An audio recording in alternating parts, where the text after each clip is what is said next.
साधारण सी दिखने वाली जिस महिला की तस्वीर आप अपनी स्क्रीन पर देख रहे हैं, उनका काम उतना ही असाधारण है। पद्मश्री से सम्मानित ये महिला सरायकेला खरसावा में सक्रिय association for social and human awareness नाम के एनजीओ की निदेशक हैं। नाम है छुटनी देवी। छुटनी देवी आज किसी पहचान की मोहताज नहीं है, लेकिन आज जो छुटनी देवी का रुतबा है, उसके लिए छुटनी देवी ने संघर्षों से भरा लंबा सफर तय किया है। छुटनी देवी ने अतीत में अपमान, तिरस्कार और असुरक्षा का ऐसा कांटों भरा सफर तय किया है, जिसमें कदम कदम पर समाज की गंदगी से उपजा महिषासुर उनके अस्तित्व को निगलने के लिए तैयार खड़ा था। छुटनी देवी ने झारखंड, उड़ीसा, छत्तीसगढ़ और बंगाल तक फैले इन ना दिखाई देने वाले महिषासुर से अकेले जंग लड़ी है। सवाल है कि आखिर ये महिषासुर कौन है, कहां से आया? समाज में फैले अंधविश्वास और अशिक्षा से उपजे इस महिषासुर का नाम है डायन प्रथा। इसकी आड़ में संपत्ति के लालच में अंधे लोगों ने ना जाने कितनी महिलाओं को प्रताड़ित किया, उनकी संपत्ति पर कब्जा कर लिया, गांव तक से निकाल दिया, उनकी आबरू लूटी और सरेआम चीरहरण तक कर दिया। छुटनी देवी ने समाज में जगह जगह व्याप्त ऐसे ही महिषासुरों का अकेले सामना किया। छुटनी देवी बताती हैं, महज 13 साल की उम्र में उनकी शादी हो गई थी। 15 से 16 साल सब ठीक चला। फिर आई 3 दिसंबर 1995 की वो स्याह तारीख, जिस दिन से छुटनी देवी के लिए सब कुछ बदल गया। छुटनी देवी बताती हैं कि ससुराल बीरबाज गांव में उनकी भाभी की बच्ची बीमार पड़ गई। बहुत इलाज कराया, लेकिन वो ठीक नहीं हो सकी। गांव में डायन, भूत और प्रेत की चर्चा आम है। कुप्रथा का शिकार बनी छुटनी देवी। छुटनी देवी को बच्चे की बीमारी का कारण बताया गया। पंचायत बैठी और छुटनी देवी को मुजरिम मानते हुए 500 रुपए का जुर्माना लगाया गया। दबंगों के डर से छुटनी देवी ने जुर्माना भर दिया। दूसरे ही दिन बच्ची चल बसी। इसके बाद 40 से 50 लोगों की भीड़ ने छुटनी देवी के घर पर हमला कर दिया। भीड़ ने छुटनी को पीटा, उनके कपड़े फाड़ दिए, उनकी आबरू लूटने की कोशिश की गई। अंधविश्वास में अंधी भीड़ का जब इतने से भी मन नहीं भरा, तो छुटनी देवी को मल मूत्र पिला दिया। बिना किसी गुनाह के पहले तो समाज ने छुटनी देवी को अमानवीय सजा दी और फिर नाते रिश्तेदारों ने भी मुंह फेर लिया। पति ने भी छुटनी देवी का साथ छोड़ दिया। एक झटके में पति, घर और रिश्तेदार गवा चुकी छुटनी देवी को गांव छोड़ना पड़ा। चलिए, ठौर तो कहीं भी मिल जाता, लेकिन अब जंग आत्मसम्मान की थी। 3 छोटे बच्चों को लेकर आधी रात छुटनी ने गांव छोड़ दिया। समाज डायन कहकर छुटनी की जान का दुश्मन बना हुआ था। ससुराल ने सहारा नहीं दिया। छुटनी किसी तरह अपने रिश्तेदारों के घर गई। खतरा वहां भी था। छुटनी ने खरकई नदी पार की और जमशेदपुर स्थित एक गांव में अपने भाई के घर पहुंची। बदकिस्मती छुटनी का पीछा नहीं छोड़ रही थी। कुछ ही महीनों में मां की मौत हुई और फिर इल्जाम लगा छुटनी देवी पर। छुटनी देवी को अपने भाई का घर भी छोड़ना पड़ा। हालांकि अब कहीं और जाने की ना उसके अंदर ताकत बची थी, ना ही हिम्मत। छुटनी गांव के बाहर झोपड़ी बनाकर 3 बच्चों के साथ रहने लगी।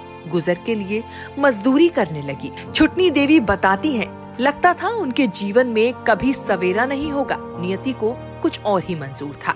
किस्मत ने उनके लिए कुछ और ही तय कर रखा था।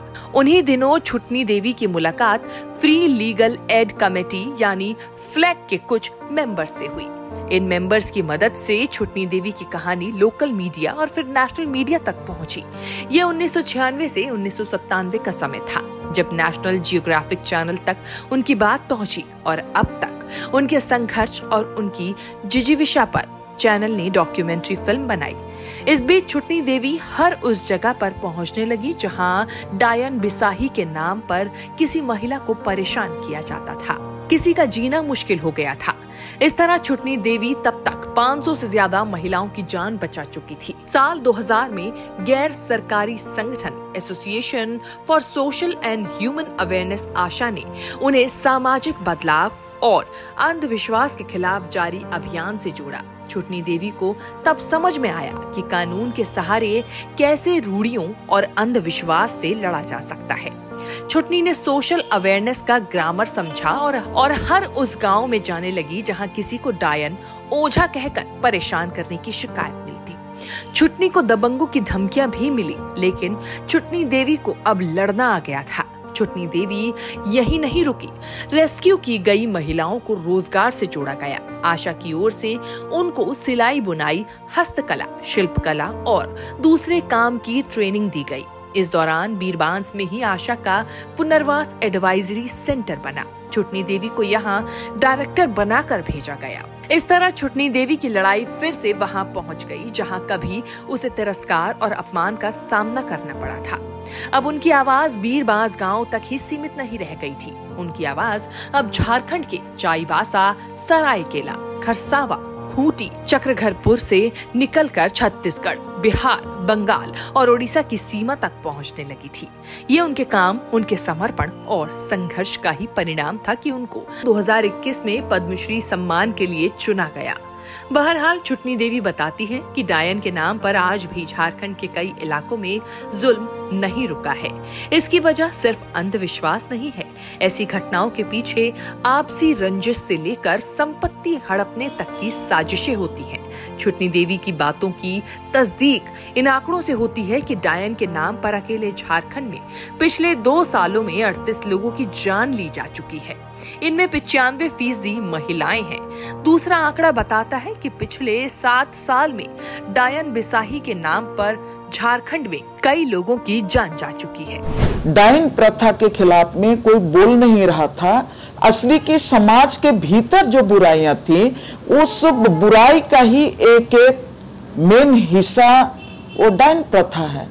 तो कोई बोल नहीं पा रहा था। तब छुटनी देवी जो अपने समाज के भीतर जो कुप्रथाएं थी, जो समाज में जो घटना घट रही हैं, उसको देखने के बाद, बहुत नजदीक से महसूस करने के बाद छुटनी देवी ने हिम्मत करके जो गलत परंपरा है, जो समाज के भीतर जो बुराई है, उस बुराई को मिटाने के लिए उन्होंने बीड़ा उठाई।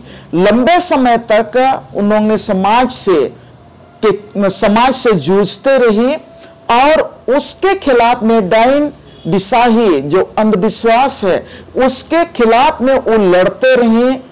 उनको कई समय ऐसा आया कि उनको खुद ही लोग दुत्कारते रहे, लेकिन बावजूद भी छुटनी देवी ने समाज की बुराई को मिटाने का संकल्प ली। डायन बिसाहीन के नाम पर अंधविश्वास के कारण या तो धन के लोभ से, आज की तारीख में तो जितने भी डायन और बिसाहीन जो करार किए जाते हैं वो अधिकांश धन के लोभ से करते हैं। तो ये आज भी पूरा नहीं हुआ है। समाज को इसके लिए आगे आना होगा और समाज को इस बुराई को खत्म करना होगा। The follow-up.in, like, share and subscribe.